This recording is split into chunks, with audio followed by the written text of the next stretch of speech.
Growing up as a kid, I sometimes wondered what would it take to become a world leader.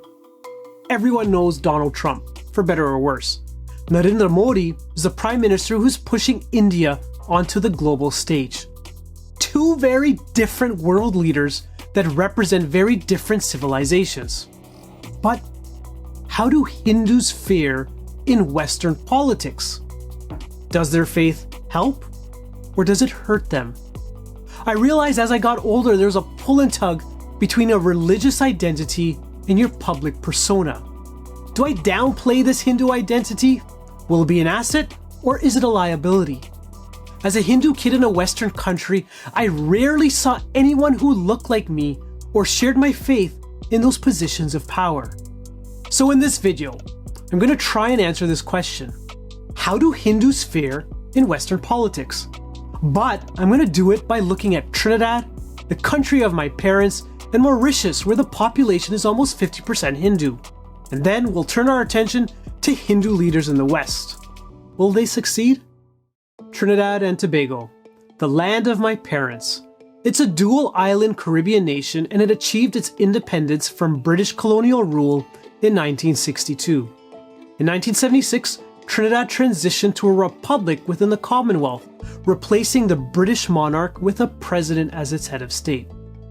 But it took 150 years after the first Indians arrived before Trinidad elected Basdeo Panday as the first Indian and Hindu Prime Minister. Basdeo Panday, do swear by the Holy Gita that I will bear true faith and allegiance to Trinidad and Tobago.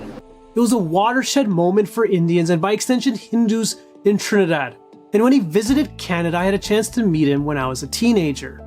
That's him with my father when he visited us at the temple. But did he have what was needed to propel Trinidad forward? This answer is not so straightforward.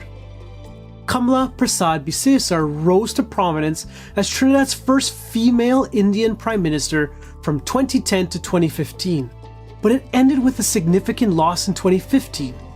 Despite continuing as leader of the opposition and making slight gains in the 2020 election, she struggled to hold on to power. So what exactly are the issues with political leaders that are Hindu in Trinidad?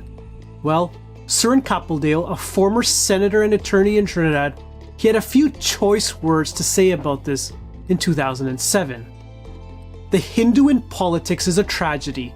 It's a story of betrayal after betrayal. It's a story of gross incompetence and total selfishness. It's a story of weak leadership and political stupidity. For some of us, it's a never-ending story and political stupidity. What a quote.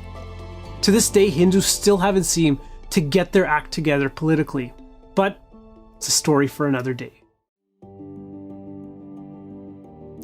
Mauritius, an island in the Indian Ocean, has a population of about 1.26 million as of the last census conducted in 2023. Of this, roughly 48% of the Mauritian population are Hindus. They have a parliamentary democracy where power has predominantly been held between two political families, the Ramgulams and the Jugnauts. Sir Sivu Sagar Ramgulam was the country's first prime minister, and his son Navin Ramgulam recently became Prime Minister in November 2024, defeating Sir Anirudh Jugnauth. But as we all know, Mauritius is certainly not a world superpower, so why am I even mentioning this country in the first place? Well, since Hindus have formed the majority in the government, they have maintained Mauritius' strong democratic institutions, there have been peaceful transitions of power, and most importantly, the respect for freedom of expression have fostered a successful Hindu leadership. It seems then that Hindus here in Mauritius have fared much better than those in Trinidad. I tip my hat to my fellow brothers and sisters in Mauritius. But now, let's turn our attention to Western democracies where this story gets even more interesting. Rishi Sunak, Vivek Ramaswamy, Tulsi Gabbard, and Kashyap Patel. All these individuals represent a new generation of leaders with a Hindu identity in Western countries. Sunak, born in Southampton to parents of Indian descent, attended Winchester College and Oxford University before he became Prime Minister of the United Kingdom in 2022. Ramaswamy, born in Cincinnati to Indian immigrant parents, studied biology at Harvard and law at Yale. He founded the pharmaceutical company Roivant Sciences and has become a prominent voice in the most recent US elections. Tulsi Gabbard is an interesting one. She's an American politician and military officer who served as a US representative for Hawaii from 2013 to 2021. She ran for the Democratic presidential nomination in 2020, but later shifted politically, joining the Republican Party in 2022. In 2025, she was appointed Director of National Intelligence. But Gabbard was also the first practicing Hindu elected to Congress in 2013, taking her oath on the Bhagavad Gita. Kashyap Kash Patel, born in 1980 to Indian immigrants in New York, is a prominent American lawyer and political figure. On February 21, 2025, Patel was sworn in as Director of the FBI, and he also took the oath on the Bhagavad Gita. But do they have what it takes to succeed in Western politics? Well, so far out of the 4 people I spoke about in the West, Sunak remains alone in that he wasn't as successful as most would have hoped for. But was that because of his Hindu identity? Now, I don't follow politics closely in the UK, but if you do, perhaps let me know in the comments. But here's what he had to deal with. Look at this headline. An attack on Sunak because he attended an event where Murari Bapu was the guest of honor. Imagine that. And if you don't know who Murari Bapu is, he is the most humble of servants who spends his time and dedicates all of his time to chanting the glories of Sri Ram. Shri Ram Jai Ram Jai Jai Ram Jai Jai Ram Jai Ram. So it seems that the standard template that any political leader in a Western democracy has to deal with is the same.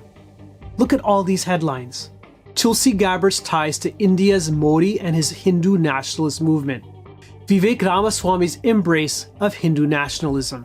So if I wanted to throw my hat in the ring and say I was going to run for office, would I get labeled with the same brush? Odds are, yes. And this is the problem. Hindus in Western politics will always sound the alarm bells by mainstream society because of the way Hinduism has historically been portrayed. It's an uphill battle, but I don't think it's the end. If we look at some of the examples I have shown, Mauritius has certainly provided a template to follow, and even though Hindus have failed in the political area in Trinidad, the Hindu ethos there is generally strong. Together as a community, it's important that we recognize the standard template that Hindus get painted with in Western media. So will I become a politician? Well, I kind of like what I'm doing now. So if you like what you see, please share and subscribe, and I'll be sure to catch you in the next one. Om Shanti.